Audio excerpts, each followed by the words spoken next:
واحد dunida lagu leeyahay rag baa dayax tagay iyo nin baa dhulka galo badda hoostiisa wax ka soo saaray waa bashar kula mid ah mucjisaad meeshan ma jiraan in dadka ducafada loo waxyooda rag baa horumar wax la yiraahdo ma jiro waa rag baa tashaday wax la yiraahdo jira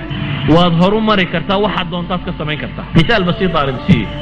abnaa isahwa nin kamid oo muslim oo engineer aan kula kulmay Sweden waa nin tajribeeyay waxyaabaha kan waxa afkiisa iga tilmaamo uu leeyahay oo aan wigeeyay workshopkiisa aan soo ma jirta buu leeyahay warshad caalamka ku taala maanta wax soo saarta oo isha la saaro ilaa iyo waan samaynay laakiin waxa la leeyahay uu leeyahay ummadii rabtay wax kan laabkiisa aan tagay iyagoo yaala kuwiisa uu gacantiisa ku sameeyay waa inaan Soomaaliyeed markaas wuxuu igu yiri mustafe gaala meel ma jirtee cid karowday weydu igu yiri